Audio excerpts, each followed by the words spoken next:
नमस्कार. श्री स्वामी समर्थ. स्वामीमय मंगला चॅनेलमध्ये तुम्हा सर्वांचं स्वागत आहे. स्वामी भक्तांनो, गुरुचरित्र ग्रंथ पारायणापेक्षाही प्रहर सेवेला अधिक प्रभावशाली मानलं गेलेलं आहे. ते कसं तेच मी तुम्हाला आजच्या या व्हिडिओ मार्फत सांगणार आहे. चला तर मग व्हिडिओला सुरुवात करूया. बघा, दिनांक 28 नोव्हेंबर 2025 शुक्रवार या दिवसापासून तर दिनांक 4 डिसेंबर पर्यंत आपल्या श्री गुरुदेव दत्त महाराजांची जयंती आहे आणि त्या निमित्ताने सप्ताह चालणार आहे स्वामी समर्थ महाराजांच्या केंद्रामध्ये. तर स्वामी समर्थ महाराजांच्या केंद्रामध्ये सप्ताह जो चालतो, या सप्ताह काळात अखंड नाम जप यज्ञ सप्ताह असं याला म्हटलं गेलेलं आहे.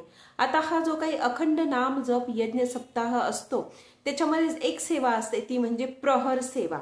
आता ही प्रहर सेवा कशा करता असते बघा. आता या सप्ताहाच्या निमित्ताने पुष्कळ जे काही सेवेकरी आहेत ते गुरुचरित्र ग्रंथाच्या पारायणाला अधिक महत्त्व देत असतात आणि या 7 दिवसामध्ये गुरुचरित्र ग्रंथाचे पारायण स्वामी सेवेकरी करत असतात. परंतु पुष्कळ अशा महिला असतात किंवा पुरुष असतात की ज्यांना जॉब वगैरे असतो आणि किंवा काहींची लहान मुलं असतात किंवा कुठल्याही एखाद्या कारणाने या व्यक्ती गुरुचरित्र ग्रंथाचं पारायण करू शकत नाही किंवा ते काही जे काही नियम अटी आहेत त्या ते व्यक्ती पाळू शकत नाही. मग अशा वेळेस अगदी सोपी एक आपल्या गुरुमाऊलींनी प्रहर सेवा म्हणून आपणास करायला सांगितलेली आहे. आता प्रहर सेवा म्हणजे काय की आता स्वामी समर्थ महाराजांचे हा जो काही 7 दिवसाचा सप्ताह असतो, या सप्ताह काळात तुम्हाला स्वामी चरित्र सारामृताचा, त्याच्यानंतर जपमाळ आणि वीणावादन ह्या ज्या काही 3 गोष्टी आहे, या 3 गोष्टींचं तुम्हाला प्रहर सेवा करायची असते. म्हणजे जे काही दिवस आणि रात्र करायची असते आणि अखंड करायची असते, म्हणजे त्यात खंड पडू द्यायचा नसतो. तर मग अशा वेळेस काय असतं बघा, जे काही स्वामी चरित्र सारामृत असतं ते स्वामी चरित्र सारामृताचे अध्याय तुम्हाला कंटिन्यू वाचावे लागतात. त्याचबरोबर जी काही जपमाळ असते त्या जपमाळेवर तुम्हाला श्री स्वामी समर्थ या मंत्राचा उच्चार करावा लागतो. हा मंत्र तुम्हाला कंटिन्यू म्हणावा लागतो. आणि त्याचबरोबर तुम्हाला स्वामी समर्थ महाराजांच्या केंद्रात दोन्ही साईडला, महाराजांच्या उजव्या साईडला आणि डाव्या साईडला, दोन्ही साईडला महाराजांच्या समोर वीणा वादन तुम्हाला करावं लागतं. तर आता हे जे काही आहे, ही कुठली व्यक्ती कंटिन्यू करू शकते का 7 दिवस? तर नाही. कारण एवढं कुठल्याच व्यक्तीमध्ये शक्ती नाही का ती व्यक्ती दिवस रात्र महाराजांच्या नावाने वीणावादन करत बसेल किंवा मग मंत्रजप करत बसेल किंवा मग स्वामी चरित्र सारामृताचे अध्याय वाचन करत बसेल. तर ह्याचसाठी काय केलेलं असतं की ह्या ज्या काही स्वामी चरित्र सारामृताचे अध्याय आणि वीणावादन आणि जे काही जपमाळा आहे, हे 2-2 तासासाठी एका व्यक्तीने ही सेवा करायची असते. आणि ही जी काही सेवा आपण करतो ना, याच सेवेला प्रहर सेवा असं नाव दिलं गेलेलं आहे. तर आता त्याचं एक उदाहरण द्यायचं म्हणून मी देते की आता समजा एखाद्या व्यक्तीला वीणावादन करायचं आहे, तर ती व्यक्ती 2 तासासाठी त्या व्यक्तीचं नाव दिलेलं असतं. म्हणजे बघा, सकाळी 7 ते 10 या नावाची व्यक्ती वीणावादन करेल. त्यानंतर 10 ते 12 एक दुसऱ्या नावाची व्यक्ती वीणावादन करेल. त्यानंतर 12 ते 2 एक तिसऱ्या नावाची व्यक्ती, म्हणजे वेगवेगळी व्यक्ती या वीणेचं वादन करेल. असं ठरलेलं असतं. 2-2 तासासाठी प्रत्येक व्यक्तीसाठी 2 तास हे दिलेले असतात. त्याचबरोबर स्वामी चरित्र सारामृताचं पण तसंच आहे. 2 तासासाठी एक व्यक्ती अध्याय वाचेल. 2 तास झाल्यानंतर त्या ठिकाणी एक दुसरी व्यक्ती येते आणि ते अध्याय ती व्यक्ती कंटिन्यू पुढे वाचन करत असते.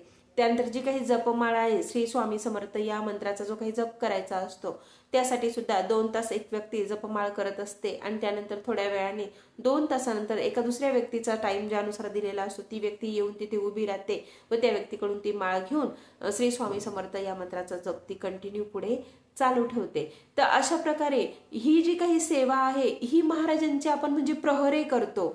तर ही जी सेवा आहे ही कंटिन्यू चालावी यासाठीच स्वामी समर्थ महाराजांच्या केंद्रामध्ये आधीपासूनच, म्हणजे सप्ताह सुरू होण्याच्या साधारण 5-6 दिवस आधीपासूनच या सेवेसाठी नावं दिली जातात की मी ही सेवा घेणार आहे. बघा, त्यापैकी मग कोणी वीणा वादनचं सेवा करतं, कोणी स्वामी चरित्र सारामृताची सेवा करतं किंवा कोणी जपमाळेची सेवा करतं.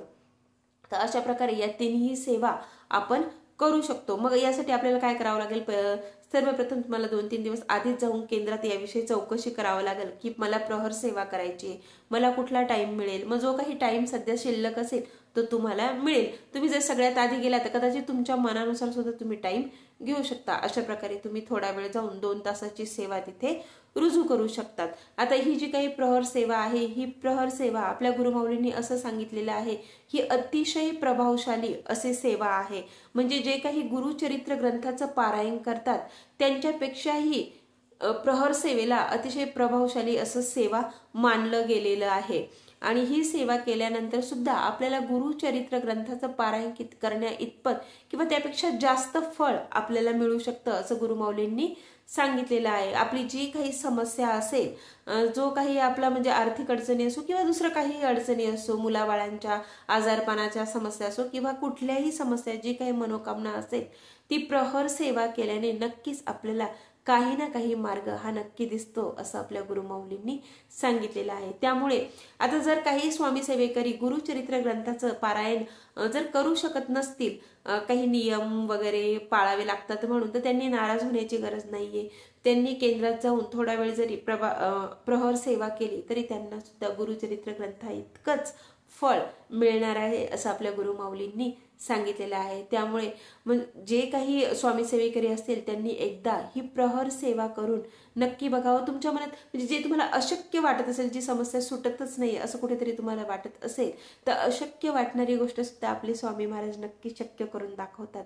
त्यामुळे या सेवेचा तुम्ही नक्की अनुभव घेऊन बघा आणि तुम्हाला काय अनुभव आला हा सुद्धा मला नक्की कमेंटमध्ये सांगा। तुम्हाला व्हिडिओ आवडला असेल तर लाईक आणि सबस्क्राईब नक्की करा आणि त्याचबरोबर कमेंटमध्ये आपल्या महाराजांसाठी श्री स्वामी समर्थ असे लिहा।